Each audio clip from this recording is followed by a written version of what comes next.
Joe Coolhouse here once again for K-Tactical. Today we're going to be taking a quick look at the Yankee Hill flip sights for carbines such as an AR-15, SIG, even something like an AK. So let's throw this on a gun and kind of go into it a little bit. Alright, so I just got it here on an AR-15. Now, this is going to be kind of comparing to a Troy front flip sight, but going to be going just into a couple technicalities of it, more or less. Now, flip sights are a couple different styles, but in general, they all work in the same aspects where it's mounted, whether it's via a screw mechanism, or if it's a thumb knob, which this has. So, and then try to get here. You can see how that has a screw with the plate.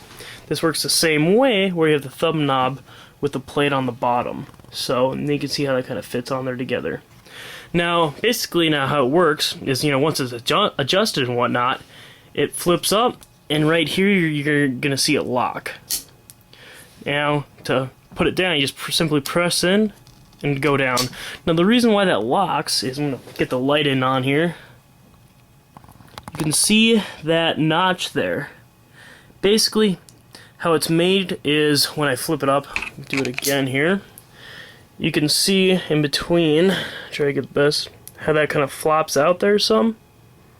That is what catches. So, simply enough, when you press in, that's going back into the sight, and it locks. Sorry, it doesn't lock when it's down, I guess, but it's hard to flip up.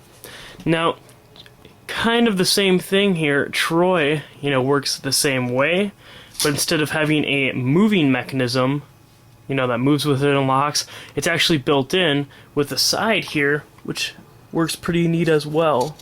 So, kind of, some neat aspects there.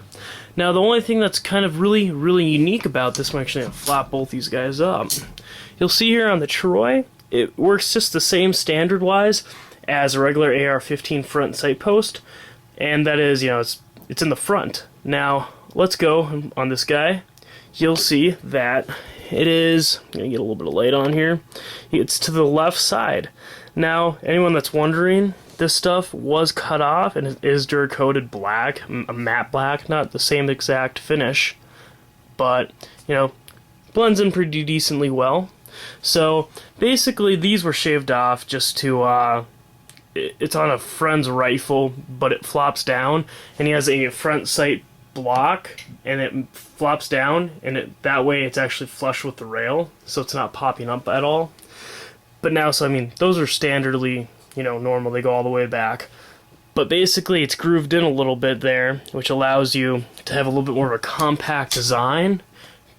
And I get it, but I don't. Main reason being, you look at this sideways-wise, okay, the back is compact, the front is not. Now in the Troy, the whole thing is kind of about the same height overall, and I think if the whole thing were to be on the lower side, sure, I'd totally be for the Yankee Hill style, but I'm not just kind of, due to that. Or I guess it's not a pro or a con. Now, another thing to mention real quick is I'm going to kind of do a little bit of a sight comparison here in the back. Sorry, I was adjusting the camera here. Now, this is like a standard rear sight here. Now,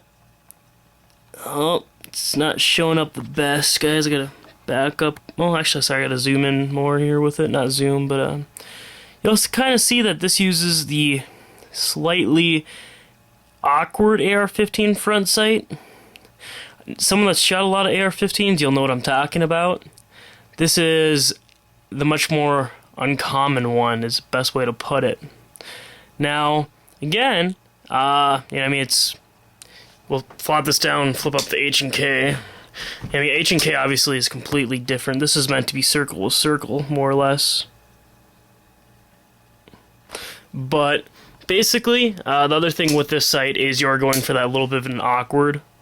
I think it's awkward, but it's, again, whatever you like is whatever you like. So I think that's just kind of one thing to put into focus there as well. If you got to kind of like that, it's a little bit more off-branching than not. It works well, though. There's really no complaints about it. So, again, just a little bit of a look here at the Yankee Hill flip sights. So, It's well built, and one thing that actually will... Oh, excuse me, a little burp there. One thing I will mention, though, these sights are actually extraordinarily heavy for their size. I would say it's 2 to 3 times the weight of the Troy sight. So, if you're going for a lightweight carbine, probably not the thing to go with. So, I mean, you're probably going to maybe have some sort of optic on there anyways, but they definitely weigh a hefty penny, so, you know, it's definitely adds weight to it. So, one thing to kind of take into recognition there while looking at those. So, I guess beyond that, you know, thanks for watching, thanks for possibly subbing, comments, anything of that sort. Feel free to sub, you know, for other videos, and take care and have a good one.